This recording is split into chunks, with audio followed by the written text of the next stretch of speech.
How US B-2 bombers strikes inside Iran's Fordo nuclear site using decoy and deception. In the early hours of June 21, 2025, while much of the world was still asleep, something extraordinary unfolded. Something that would rewrite the rulebook on modern air warfare.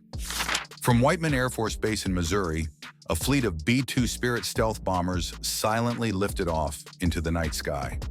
Cloaked in secrecy and armed with the deadliest bunker-busting weapons in America's arsenal, they were about to carry out one of the boldest missions in recent history, a direct strike on Iran's most fortified nuclear sites.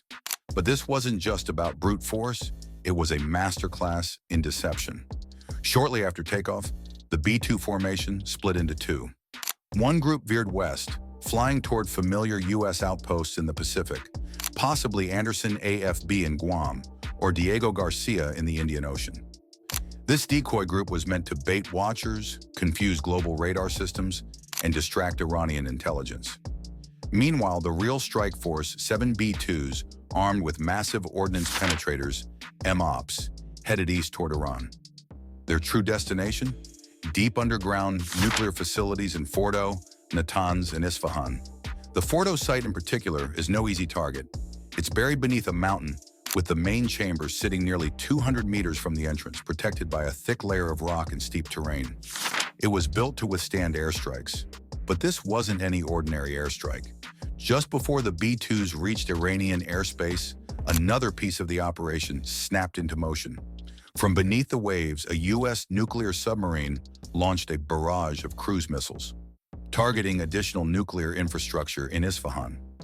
It was a coordinated blow designed to overwhelm defenses and shatter command responses. But here's the twist. Intelligence reports revealed that just days before the strike, hundreds of trucks had moved uranium centrifuges out of Fordo. Had Iran caught wind of the operation, or was it a coincidence? The full picture is still unclear. Now here's where it gets even more fascinating. To complete the 37-hour round trip, each B-2 bomber relied on multiple, precisely timed mid-air refueling missions with KC-135 Stratotankers, often in international airspace. These tankers carried enough fuel to fill nearly 2,000 SUVs, each holding up to 20,000 gallons, a critical lifeline for a mission that had no margin for error. And then there's the plane itself, the B-2 Spirit, a flying phantom, so stealthy it can slip through radar like smoke through a keyhole. In the next section of this video, we'll dig deeper into what makes this aircraft nearly invisible and why it's still the backbone of American long-range strike power. So how did the U.S. pull off this audacious mission without tipping off the world? What do we really know about Operation Midnight Hammer, and what remains classified? Stay tuned, because we're just getting started. To pull off a mission like this, you need more than stealth. You need stamina. And the B-2 Spirit, it's got both. These bombers weren't just built to sneak past enemy defenses, they were designed to go the distance. And we mean deep, almost 7,000 miles into Russian territory if needed. That's over 11,000 kilometers. But with mid-air refueling, they can double that range up to 12,000 miles thanks to the rotary refueling boom from the Boeing KC-135 Stratotanker. That setup keeps them flying for up to 44 hours straight, nearly 2 full days in the air. That's not just impressive, it's an engineering miracle. As the B-2s crossed into the Middle East, their path took them over Lebanon, Syria, and Iraq. Whether those nations gave a heads up, still unclear. But once the bombers neared Iranian airspace, the mission hit its most dangerous phase. This is where the U.S. brought out the full electronic warfare playbook. Ahead of the bombers, the U.S. launched decoy aircraft and radar jammers, jamming Iranian systems and clouding their response.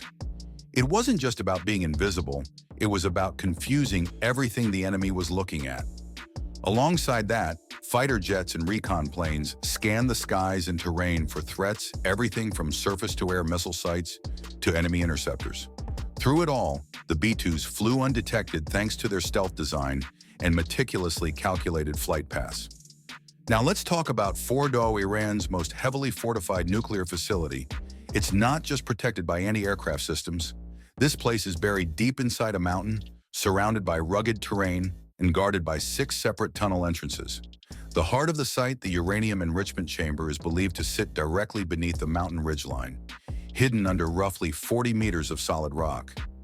Here's what makes it so tough to destroy. From the tunnel mouth to the core chamber, you're looking at about 200 meters of winding tunnel carved into the rock. The slope starts off gentle, but becomes steep just before the ridge, offering natural defense against airstrikes. And any bomb dropped from above, especially from a subsonic B-2, has to hit from a narrow angle, often no more than 25 to 40 degrees, meaning it has to punch through a mountain just to touch the target. But the U.S. came prepared. They sent in 6 B-2 bombers, each one loaded with GBU-57 Massive Ordnance Penetrators, also known as bunker busters. These aren't your average bombs. They're designed to smash through hardened underground facilities like Fordo. The strikes were precise. The B-2s aimed directly at the mountain ridgeline above the enrichment tunnels and targeted at least 6 tunnel entrances. After the dust settled, satellite images and expert analysis confirmed at least 3 of the 4 main entrances were heavily damaged, dealing a serious blow to Iran's nuclear operations. When silence hits hard inside the final phase of the B-2 strike, by the time daylight began to creep across the Iranian horizon, the damage was already done. Massive craters now scarred the ground near key tunnel entrances, proof of direct hits. That kind of blast radius doesn't just tear through rock, it likely shattered vital infrastructure deep inside the Fordo facility. But the air assault wasn't acting alone. Roughly an hour before the B-2 bombers crossed into Iranian airspace, a U.S. Navy submarine launched over 30 cruise missiles, targeting another key site, Isfahan. This dual-pronged strike air and sea, nearly simultaneous, threw Iran's defense systems into total disarray. It was strategic chaos, and it worked. At exactly 6:40 p.m. Eastern Time, 2:10 a.m. in Iran, the lead B-2 opened its bomb bay and dropped the first of 2 massive ordnance penetrators, MOPs, onto Fordo. Over the next 25 minutes, a barrage of 14 bunker-busting bombs pounded both Fordo and Natanz, punching deep into reinforced underground chambers. Just moments later, cruise missiles smashed into Isfahan with surgical precision. Mission accomplished. And just like that, the B-2s turned around, slipping back out of Iranian airspace as silently as they came in, leaving behind a shattered nuclear infrastructure and a lot of unanswered questions. Now, how exactly did they pull this off without getting spotted?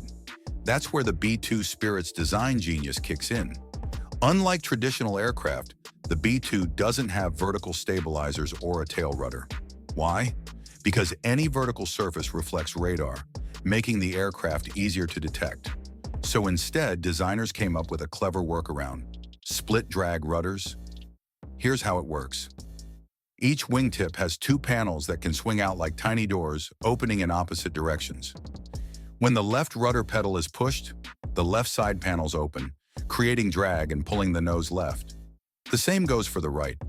It's like steering by air resistance, subtle, controlled, and nearly invisible to radar. Now there's a trade-off. These split drag rudders don't offer the snappy turning you'd see in a fighter jet. So yes, the B-2 turns slower than most military planes, but that's by design. This isn't a dogfighter, it's a ghost. And that stealth extends to the materials it's made of. The B-2's surface is a patchwork of advanced composites, with its edges built from fiberglass epoxy, carefully crafted to deflect radar. The main body of the wings, made of graphite epoxy, strong and radar absorbing. Every curve, every seam, is designed to minimize its radar signature. So when people say the B-2 is invisible, they're not exaggerating. It doesn't just fly, it vanishes. Inside the B-2 Spirit, built to survive, designed to disappear. Let's pull back the curtain and look at what's really going on beneath the sleek surface of the B-2 Spirit. First off, the crew station where the pilots sit is built mostly from aluminum. It's lightweight but strong, perfect for long-range flight. But as you move toward the engine bay, where the heat is cranked up to extreme levels, you'll find something else: titanium. It's incredibly strong, heat-resistant, and yes, very expensive. But when you're dealing with an aircraft designed to punch through enemy defenses, cutting corners isn't an option. Then there's fiberglass polyamide, a special material that can take the heat and stay stealthy. It helps maintain the aircraft's low profile on radar while withstanding the intense temperatures of flight. Now here's a look at what that construction actually looks like, broken down into labeled segments to give you the full picture. But there's something even more fascinating hiding in plain sight: the radar-absorbing skin of the B-2. Let's talk about the B-2's $1 billion paint job, no joke. The exact details are still classified, but here's what we do know, thanks to aviation insiders. It's coated in RAM, short for radar-absorbing material. RAM is a polymer-based coating that soaks up radar waves instead of bouncing them back. It's also used on jets like the F-22 Raptor and F-35 Lightning II, helping these aircraft stay invisible even when they're right in front of you. Now let's head underneath, right into the bomb bay. This is where things get serious. It might not look huge from the outside, but the B-2 can carry up to 80 Mark 82 bombs, each weighing 500 pounds. That's 40,000 pounds of gravity-fed firepower, or nearly 18,000 kilograms. All of it loaded into a smart, compact weapon adapter suspension system that allows the aircraft to drop this payload cleanly and quietly. But that's not all. Depending on the mission, the B-2 can switch over to a rotary launcher system. Think of it like a revolver for cruise missiles. In this setup, it can carry up to 16 AGM-158 JASSM missiles, each one with a price tag of about $1.5 million. These aren't just expensive, they're precision-guided, stealthy, and deadly from long range. And when the time comes to strike, the B-2 can release its entire payload without even being detected slipping away before anyone even knows what hit them. Precision from the sky. How the B-2 delivers a devastating punch. Let's talk about what happens when a B-2 Spirit stealth bomber decides to strike. First up, the AGM missiles. Each one tucks in neatly inside the bomb bay until it's showtime.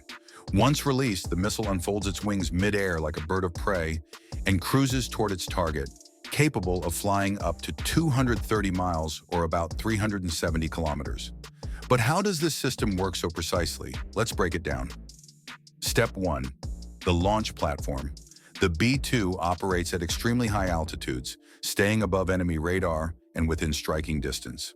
When it reaches the drop zone and everything lines up: altitude, speed, and target confirmation, it releases its deadly cargo: precision-guided munitions like the Moab or other heavy ordnance. Now here's where things get really interesting. Step 2. Smart targeting.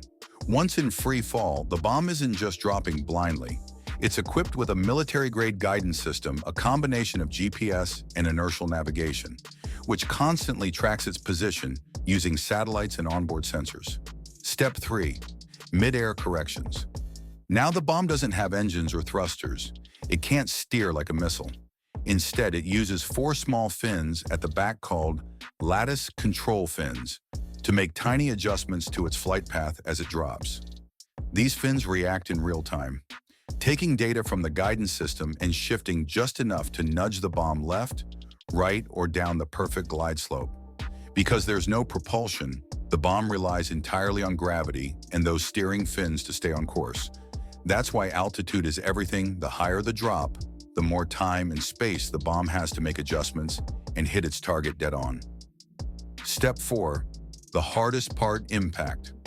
Now comes the final moment, the one that matters most.